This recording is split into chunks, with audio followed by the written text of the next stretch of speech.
할렐루야. 오늘 우리에게 주시는 하나님의 말씀은 이사야서 37장 21절에서 38절까지의 말씀으로 우선순위라는 제목으로 함께 말씀 나누도록 하겠습니다. 히스기야 왕은 남유다에서 아버지 아하스를 이어서 왕이 되었으며 북이스라엘의 멸망 뒤에 남유다에 세워진 왕입니다. 아버지였던 선왕 아하스는 우리에게는 자신의 아들을 산제물로 불태워서 바알에게 바친 왕으로 더 잘 알려져 있고, 북이스라엘의 멸망 직후 남유다를 향한 아수르의 거친 압박도 국외로 있었습니다. 이처럼 히스기야에게 국내에서도 또 국외에서도 극도로 불안정한 상황 속에서 자칫하면 남유다마저 아수르에게 멸망당할 위태로움을 늘 가지고 있었을지 모릅니다. 이러한 상황 속에서 대부분의 사람들이라면 어떻게든 이 위기를 모면하기 위해 방법을 구하며 또는 그냥 강대국이었던 아수르에게 항복하는 것이 더 낫다 여겨졌을지도 모릅니다. 그러나 히스기야는 이러한 상황 속에서 왕이 되어서 그가 제일 강력하게 진행했던 정책은 바로 종교개혁이었습니다. 하나님께 부르짖은 것입니다. 우상의 신전을 헐고 무너진 성전을 보수하고 멸망당하고 남은 북이스라엘 백성들까지 모두 불러서 예루살렘 성전에서 예배드리게 하였습니다. 우리 역사적으로 본문 같죠? 역대하 30장 1절에서는 이같이 기록하고 있습니다. 히스기야가 온 이스라엘과 유다에 사람을 보내고 또 에브라임과 므낫세에 편지를 보내어 예루살렘 여호와의 전에 와서 이스라엘 하나님 여호와를 위하여 유월절을 지키라 하니라. 아멘. 그리고 그의 이러한 하나님을 향한 부르짖음은 위태로움 속에서 기쁨이 넘치게 되는 축복을 받게 된 것입니다. 같은 본문 역대하 30장 26절을 보면 예루살렘에 큰 기쁨이 있었으니 이스라엘 왕 다윗의 아들 솔로몬 때로부터 이러한 기쁨이 예루살렘에 없었더라. 아멘. 우리는 이 같은 히스기야의 모습을 바라보면서 분명하게 알아야 할 것이 있습니다. 첫 번째는 그 어떠한 어려움과 위태로움보다도 하나님을 향해 부르짖는 것, 하나님의 인도하심을 받는 것이 우리가 살아내야 될 모습이다라는 것입니다. 히스기야는 아버지의 몰락과 타락된 우상 숭배를 보고 자랐으며 자신의 동포인 북이스라엘의 멸망의 과정을 모두 지켜보며 아수르를 맞이해야 하는 아주 어려운 상황의 왕이 된 사람입니다. 누가 보아도 어려움이었고 위태로웠습니다.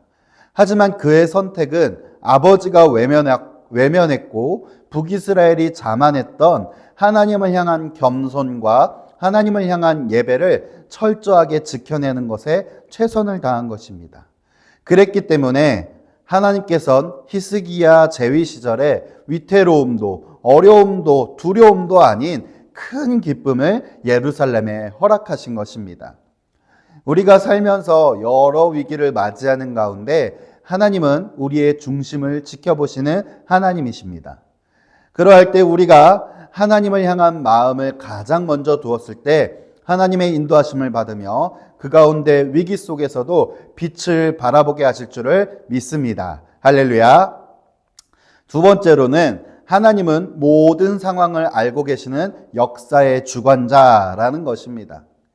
히스기야가 종교개혁을 실행하고 기쁨이 넘쳐났지만 이후에도 아수르는 계속 남유다를 위협했고 랍사게를 통해서 하나님과 유다를 조롱했습니다. 이때에도 히스기야는 종교개혁을 실시했을 때처럼 문제와 어려움을 직접 대면하기보다 조롱하는 아수르에 대항하지 않고 하나님을 향해 부르짖었습니다. 그리고 하나님께서는 그에게 이사야를 통하여서 이같이 말씀하셨죠. 오늘 함께 읽은 본문 26절, 27절의 말씀을 보겠습니다. 내가 어찌하여 듣지 못하였느냐? 이 일들은 내가 태초부터 행한 바요 상고부터 정한 바로서 이제 내가 이루어 내가 견고한 성읍들을 헐어 돌무더기가 되게 하였노라.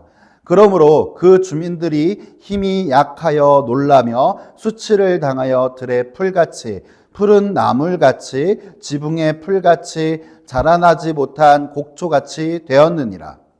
아멘.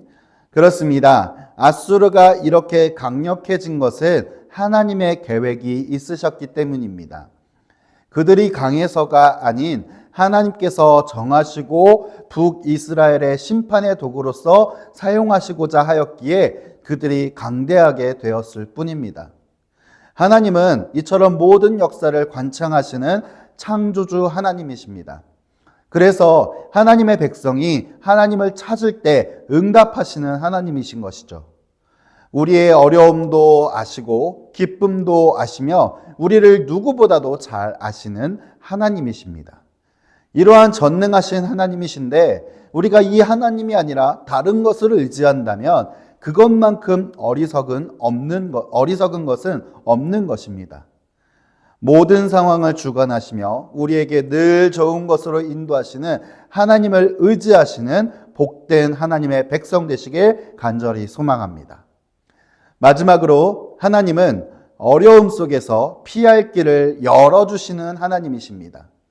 역사의 주관자 되시는 하나님이시기에 아수르 역시도 하나님 앞에 오만해서도 안 되었습니다.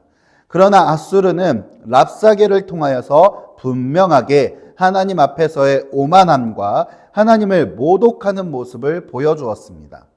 이제 이 모든 것을 알고 계신 하나님께서 이사야를 통해서 이같이 말씀하십니다. 33절, 35절까지 보도록 하겠습니다. 그러므로 여호와께서 아수르 왕에 대하여 이같이 이르시되 그가 이 성에 이르지 못하며 화살 하나도 이리로 쏘지 못하며 방패를 가지고 성에 가까이 오지도 못하며 흉벽을 쌓고 치지도 못할 것이요 그가 오던 길 곧 그 길로 돌아가고 이 성에 이르지 못하리라. 나 여호와의 말이니라. 대저 내가 나를 위하여 내 종 다윗을 위하여 이 성을 보호하며 구원하리라 하셨나이다 하니라. 아멘. 그렇습니다. 하나님께서는 이렇게 이사야를 통해서 히스기야에게 말씀하시고 바로 그 직후에 하나님의 사자가 아수르의 군대를 직접 공격하여서 18만 5천 명이나 되는 숫자를 그 자리에서 죽임당하게 하셨습니다. 이 일로 인하여서 사네립이 이끄는 아수르의 대군들은 물러가게 되었고 그렇게 물러난 뒤로 사네립 왕은 더 이상 이스라엘 땅을 밟지 못하였습니다. 왜냐하면 그의 두 아들에게 죽임당했기 때문입니다. 우리도 살다 보면 이 일을 어떻게 풀어가야 하나 막막하게 여겨지는 상황들이 참 많이 있습니다. 그러나 그러할 때 문제를 직접적으로 맞닥뜨려서 내 힘으로 해결하려고 하기보다 하나님의 자녀로서 하나님 앞에 먼저 나아가시는 여러분들 되시길 간절히 소망합니다. 그리고 나서 우리의 삶 안에서 하나하나 한 가지 시도할 때 하나님께서 피할 길을 더 열어주시는 줄을 믿습니다. 다윗 왕은 전합니다. 하나님은 우리의 피할 반석이시며 요새이시고 지키시는 바위이시며 방패이심을. 오늘 히스기야 역시도 같은 모습으로 우리에게 전하고 있는 것입니다. 사랑하는 성도 여러분, 늘 우선적으로 하나님을 의지하는 삶을 살아내셔서 역사의 주관자 되시는 하나님께서 지키시고 선하게 인도하시는 은혜가 삶 가운데 넘쳐나길 소망합니다. 함께 기도하겠습니다. 고맙고 감사하신 하나님 아버지, 오늘도 하나님의 말씀으로 아버지 우리의 삶을 붙잡아 주신 것 감사드립니다. 아버지, 우리가 이 세상 살아갈 때 어떠한 상황보다도 어떠한 어려움보다도 또는 세상의 가치관, 내 능력, 내 지혜보다도 하나님을 의지하며 하나님을 우선적으로 바라보는 믿음의 자녀들 될 수 있도록 주님 역사하여 주시옵소서. 예수 그리스도의 이름으로 기도드립니다. 아멘.